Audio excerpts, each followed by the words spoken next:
నా ప్రియమైన దేవుని బిడ్డలారా, పరిశుద్ధ గ్రంథంలో నుండి సమూయేలు మొదటి గ్రంథము 16వ అధ్యాయము. సమూయేలు మొదటి గ్రంథం 16వ అధ్యాయం 11వ వచనం నుండి చదువుతున్నాను. నీ కుమారులందరూ ఇక్కడున్నారా అని యెషయాని అడుగగా, అతడు ఇంకను కడసారి వాడున్నాడు, అయితే వాడు గొర్రెలను కాయిచున్నాడని చెప్పాను. అందుకు సమూయేలు, నీవు అని పిలోనంపుము, అతడిక్కడికి వచ్చే వరకు మనము కూర్చుందుమని యెషయాతో చెప్పగా, అతడు వాని పిలోనంపించి లోపలికి తోడుకొని వచ్చాను. అతడు ఎర్రని వాడును, చక్కని నేత్రములు గలవాడును, చూచుటకు సుందరమైన వాడునై ఉండెను. అతడు రాగానే, నేను కోరుకున్నవాడు ఇతడే, నీవు లేచి వానిని అభిషేకించుమని యెహోవా సెలవీయగా, సమూయేలు తైలపు కొమ్మును తీసి వాని సహోదరుల ఎదుట వానిని అభిషేకము చేశారు. నాటి నుండి యెహోవా ఆత్మ దావీదు మీదికి బలముగా వచ్చెను. తర్వాత సమూయేలు లేచి రామాకు వెళ్ళిపోయాడు. చిన్న మాట ప్రార్థన చేసుకుందాం. మహోన్నతుడు అయిన మా ప్రియ పరలోకపు తండ్రి, మా దేవా, నీకు వందనాలు. ఈ వేకువజామున నీ పాద సన్నిధిలో నా తండ్రి ప్రభువా, మరి నిన్ను సేవించేటువంటి భాగ్యాన్ని మాకు అనుగ్రహించినందుకు కృతజ్ఞతలు చెల్లిస్తూ, మీ శ్రేష్టమైన వాక్కులు వినటానికి మేము ఆశతో నాయన ఎదురు చూస్తూ ఉంటున్నాం. మాతో మాట్లాడని ప్రభువా, మా జీవితాలను దర్శించి నాయన లోతైన సత్యాలను మేము గ్రహించుటకు సహాయం చేయమని యేసు నామమున ప్రార్థిస్తున్నాము తండ్రి, ఆమేన్. ప్రియమైన దేవుని బిడ్డలారా, చదవబడిన లేఖన భాగంలో 12వ వచనంలో ఒక అద్భుతమైన మాట కనిపిస్తా ఉంది. దావీదు లోపలికి వస్తూ ఉన్నప్పుడు దేవుడు దావీదుకి ఇస్తున్నటువంటి సర్టిఫికేట్, లేకపోతే దావీదును గురించి దేవుడు ఇస్తున్నటువంటి సాక్ష్యం,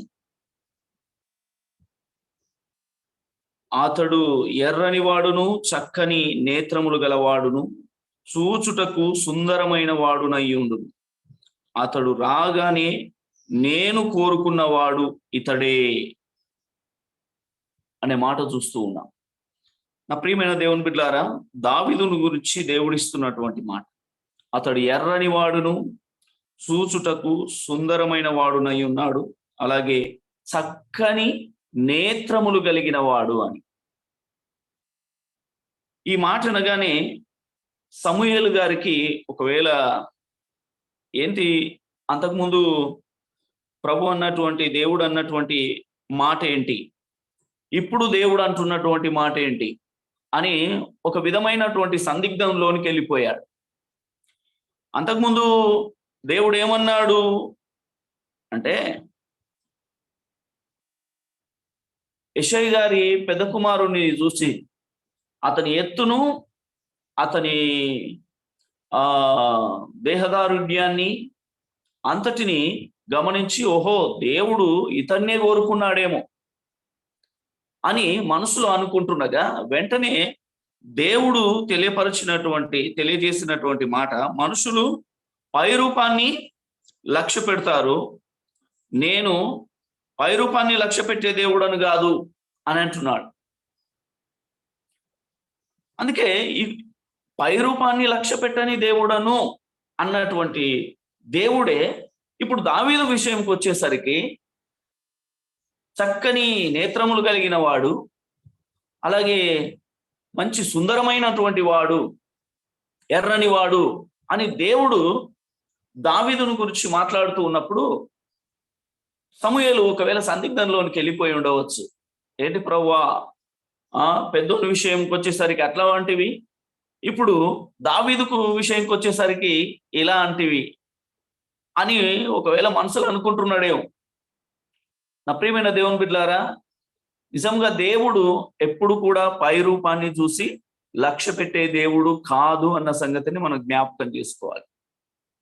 ఇక్కడ దావీదు యొక్క కలర్ను, లేకపోతే దావీదు యొక్క కన్నులను ఆయన వర్ణిస్తూ ఉన్నాడు అని అంటే, ఆయన అంతరంగ స్వభావాన్నే చూసి ఆ విధంగా అంటున్నాడన్నటువంటి సంగతిని మనం మర్చిపోవద్దు. ఆయన పై రూపాన్ని ఎప్పుడు కూడా లక్ష్య పెట్టేవాడు కాదు. అయినా పై రూపాన్ని లక్ష్య పెట్టడానికి దావీదు ఆ అంత మంచి అందం కలిగినటువంటి వాడు ఏం కాదు. అంటే నా ఉద్దేశం ఏంటంటే, ఓ గొర్రెల కాపరి, ఈ గొర్రెల కాపరి మరి అరణ్యంలో ఉండేవాడు, గొర్రెలను కాసుకునేటువంటి వాడు. ఇంకా అరణ్యంలో ఉండేవానికి ఏమందం ఉంటది? ఎండకు ఎండుతా ఉంటాడు, వానకు దడుస్తూ ఉంటాడు, చలి కొనుకుతా ఉంటాడు, భయంకరమైనటువంటి పరిస్థితిని అనుభవిస్తూ ఉంటాడు. అయితే అలాంటి పరిస్థితిలో ఉన్నటువంటి వ్యక్తికి ఏం అందం ఉంటది? ఒకసారి మనం ఆలోచన చేస్తే, జుట్టంతా రింగులు తిరిగిపోయి వాడిపోయినట్టు, ఇక్కడనే ముఖం అంతా ఆ ఎండకు పీలబడిపోయినట్టు చాలా భయంకరంగా ఉంటది. అయితే ఇక్కడ దేవుడు అతడు చక్కని నేత్రములు కలిగిన వాడు అని దావీదును గురించి అభివర్ణించగలుగుతూ ఉన్నాడు. అంటే అందులో దేవుడు అంతరంగ స్వభావాన్నే చూశాడు అనేటువంటి విషయాన్ని మనం జ్ఞాపకం చేసుకోవాలి. అతని ఆత్మీయ నేత్రాలనే ప్రభువు గమనించాడు అన్నటువంటి విషయాన్ని మనం జ్ఞాపకం చేసుకోవాలి. ఇంతకు అతను చక్కని నేత్రములు కలిగిన వాడు అని అంటే ఏంటి? ఆయన నేత్రాలలో ఉన్నటువంటి, లేకపోతే ఆ కన్నులతో ఆయన చూసినటువంటి విధానం ఏంటి అని మనం ఆలోచన చేస్తే, ఒక 3 ప్రాముఖ్యమైనటువంటి విషయాలను మీకు చెప్పి నేను వర్తమానాన్ని ముగించాలని ఆశపడుతూ ఉన్నాను. మొట్టమొదటిగా నా ప్రియమైన దేవుని బిడ్డలారా, దావీదు తన ఆత్మీయ జీవితాన్ని గొర్రెలు కాసుకుంటున్నా, అరణ్యంలో ఉన్న దేవుని స్తుతిస్తూ, దేవుని మహిమపరుస్తూ, ప్రార్థనతో తన జీవితాన్ని మరి దేవునితో కనెక్ట్ అయి బ్రతుకుతూ ఉన్నటువంటి సమయంలో అపవాది ఒక ఎలుగుబంటి రూపంలో ఆయన మీదకి వచ్చేసింది. ఒక సింహము రూపంలో తన ఆత్మీయ జీవితాన్ని భయపెట్టి దొంగిలించి తీసుకొని వెళ్ళిపోవడానికి ఒక సింహం రూపంలో, ఒక ఎలుగుబంటి రూపంలో దావీదు మీదకి వచ్చింది. అయితే ఆ సమయంలో నా ప్రియమైన దేవుని బిడ్డలారా, దావీదు భక్తుడు ఆ అపవాదిని ఈ సింహం రూపంలో వచ్చిన, ఎలుగుబంటి రూపంలో వచ్చిన గుర్తించగలిగినాడు అన్నటువంటి విషయాన్ని జ్ఞాపకం చేసుకోవాలి. గుర్తించగలిగాడు కాబట్టే భయపడకుండా తన ఆత్మీయ జీవితాన్ని కాపాడుకోవడానికి ప్రతి శోధనను కూడా ధైర్యంగా ఎదుర్కొన్నాడు. ఎలుగుబంటిని చీల్చేశాడు, సింహమును చీల్చిపాడేశాడు. అంటే ఎలుగుబంటిలో ఉన్నటువంటి అపవాదిని దాన్ని ఆ క్షణమే చంపేశాడు. సింహం రూపంలో వచ్చినటువంటి అపవాదిని రెండవసారి కూడా చంపేశాడు. ప్రియమైన దేవుని బిడ్డలారా, తర్వాత మూడవసారి నా ప్రియమైన దేవుని బిడ్డలారా, గొల్యాతు రూపంలో అంత ఇశ్రాయేలు ప్రజలందరినీ, అంటే దావీదును ఏమి చేయలేక ఇశ్రాయేలు ప్రజలందరినీ మరి దూషిస్తూ, జీవము కలిగిన యెహోవా నామాన్ని దూషిస్తూ గొల్యాతు రూపంలో వచ్చి భయంకరంగా మరి మాట్లాడుతూ ఉంది. ఎవరైనా చేతనైన వాళ్ళు నా మీదికి రండి అన్నట్టుగా. సౌలు రాజు భయపడిపోయి ఓ మూలన దాక్కొని అతని ఎత్తును, అతని యొక్క వెయిట్ను అంతటిని చూసి భయపడిపోయి ఎక్కడో మూలకు దాక్కొని, ఎవరైనా యుద్ధానికి వెళ్ళేవారు ఉంటే వెళ్ళండి అనేటువంటి స్థితిలో ఉనికి వచ్చేశారు.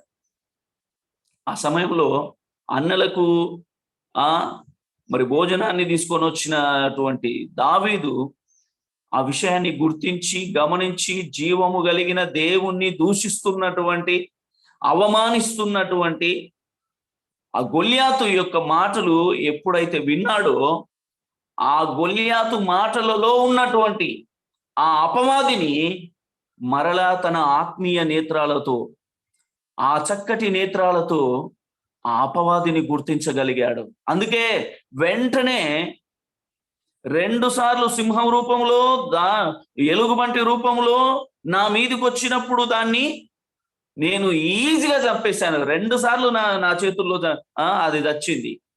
కనుక ఇప్పుడు 3వసారి గొల్యాతు రూపంలో వచ్చినటువంటి అపవాదిని నేను చంపడానికి సిద్ధంగా ఉన్నాను, నాకు ఒక అవకాశం ఇవ్వండి అని చెప్పి రాజును అడుగుతూ ఉన్నాడు.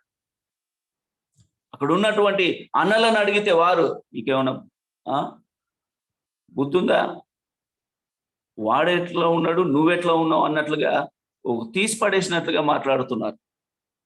అయినా నా ప్రియమైన దేవుని బిడ్డలారా, దావీదు భయపడలే. ఎందుకంటే దావీదు చక్కటి నేత్రములు కలిగిన వాడు. తన ఆత్మీయ నేత్రాలతో మరి అపవాదిని గుర్తించగలుగుతూ ఉన్నాడు.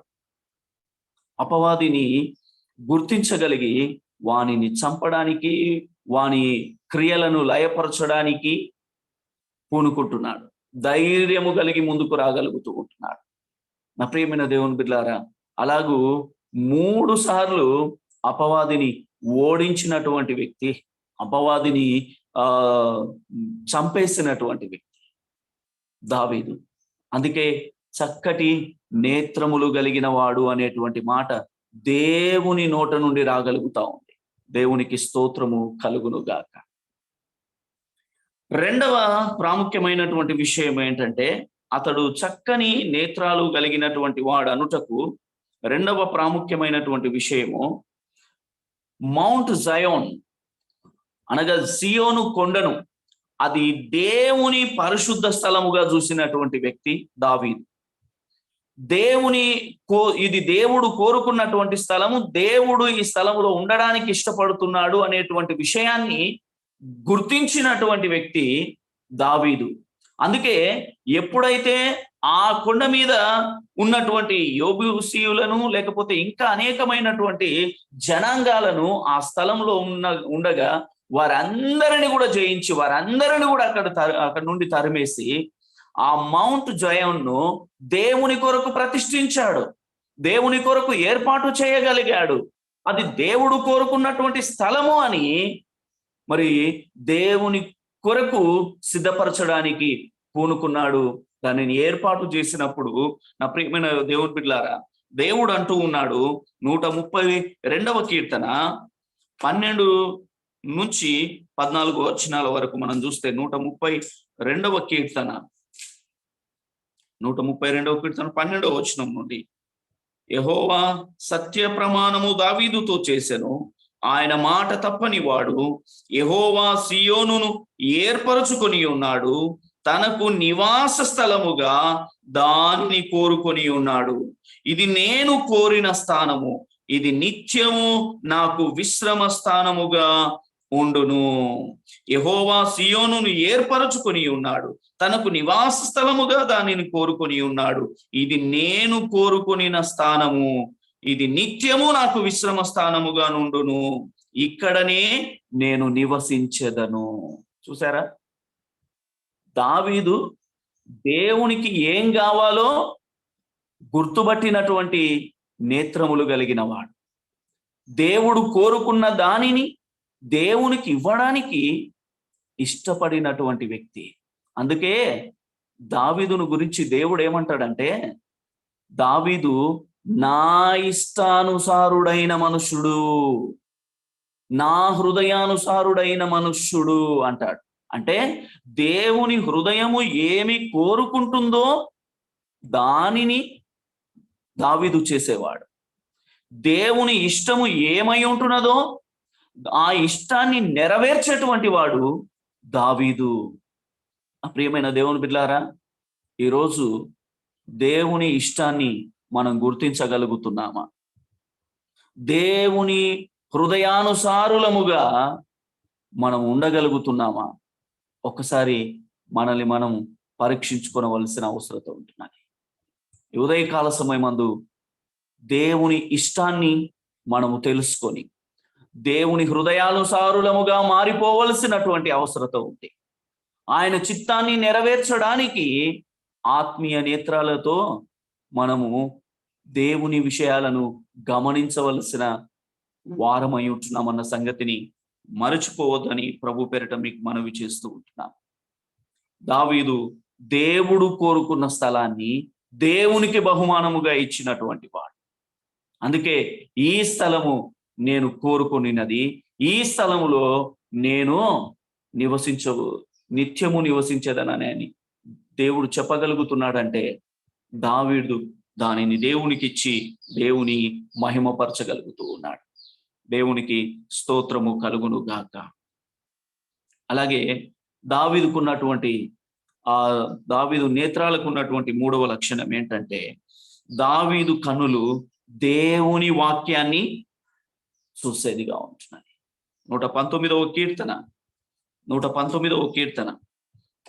18వ వచనంలో 18వ వచనం, నేను నీ ధర్మశాస్త్రమునందు ఆశ్చర్యమైన సంగతులను చూచునట్లు నా కన్నులను తెరువుమో. నా ప్రియమైన దేవుని బిడ్డలారా, దావీదు కన్నులు దేనిని వెతుకుతున్నాయి అంటే దేవుని వాక్యాన్ని వెతుకుతున్నాయి. ధర్మశాస్త్రములో ఉన్నటువంటి ఆశ్చర్యకరమైన సంగతులను వెతుకుతూ ఉన్నాయి.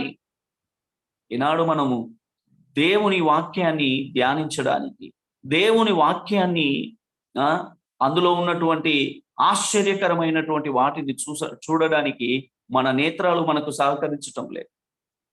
కారణం ఏంటంటే మన నేత్రాలు లోకాన్ని వెతుకుతున్నాయి కాబట్టి, లోకంలో ఉన్న వాటిని వెతుకుతున్నాయి కాబట్టి ధర్మశాస్త్రంలో ఉన్నటువంటి ఆశ్చర్యకరమైన సంగతులను మనం చూడలేకపోతున్నాము అని ప్రభు పేరిట మీకు జ్ఞాపకం చేస్తూ ఉంటున్నాం. వ్యర్థమైన వాటిని చూడడానికి ఇష్టపడుతూ ఉంటాయి మన కన్నులు. ఆశ్చర్యమైన వాటిని ధర్మశాస్త్రంలో మనం చూడలేకపోతున్నాం.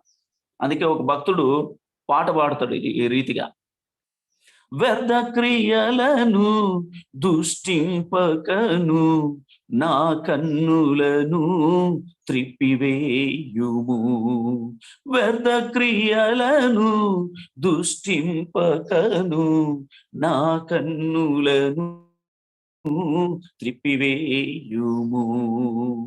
నా యజమానుడ నీ వైపు చూచి, నా యజమానుడ నీ వైపు చూచి విజయము పొందగా నిజ బలమేము నిన్ను చూడ కనులీయుమా. యేసు నిన్ను పాడ స్వరమీయుమా. దేవుని చూసే కనులు, దేవుని వాక్యాన్ని చూసి అందులో ఉన్న ఆశ్చర్యమైన సంగతులను తెలుసుకోవాల్సినటువంటి కనులు ఈనాడు మనం కోరుకోవాలి. దావీదు భక్తుడు నీ వాక్యములో, నీ ధర్మశాస్త్రమునందు ఆశ్చర్యమైనటువంటి సంగతులను చూచినట్లు నా కన్నులు తెరువమంటున్నాడు. అలాగే 37వ వచనంలోనికి వచ్చేసరికి, వ్యర్థమైన వాటిని చూడకుండా నా కన్నులను త్రిప్పివేయము, నీ మార్గములలో నడుచుకొనుటకు నన్ను బ్రతికింపుము అంటున్నాడు. వ్యర్థమైన వాటిని చూసేటువంటి కన్నులు నాకొద్దు ప్రభువా, నిన్ను చూసేటువంటి కన్నులు నాకు కావాలి. నీ ధర్మశాస్త్రాన్ని ధ్యానించేటువంటి కన్నులు నాకు కావాలి. అలాగే నీ చిత్తమేంటో తెలుసుకునేటువంటి జ్ఞానము కన్నులు నాకు కావాలి అని దేవుణ్ణి అడుగుతూ ఉంటున్నాడు. నా ప్రియమైన దేవుని బిడ్డలారా, ఈ రీతిగా మనం దేవుని ఆశ్చర్యమైనటువంటి విషయాలను తెలుసుకోవటానికి మనం ప్రయాసపడినప్పుడు తప్పకుండా దేవుడు మనల్ని ఆశీర్వదిస్తాడని, దేవుడు తన మహిమ కొరకు గొప్పగా వాడుకోవడానికి ఇష్టపడుతున్నాడని మనం జ్ఞాపకం చేసుకొని దావీదు వలె ఆత్మీయ నేత్రాలతో మంచి అంతరంగ స్వభావము కలిగి మనం దేవుని సేవించుదాం. దేవుడు ఈ మాటలను దీవించి ఆశీర్వదించునుగాక. ఆమేన్. నాకు ఈ అవకాశం కల్పించిన మీ అందరికీ మరొక మారు నేను ఈ ఉదయకాలమున కృతజ్ఞతలు తెలియజేస్తూ ముగిస్తూ ఉంటున్నాను. దేవునికి మహిమ కలుగునుగాక. ఆమేన్.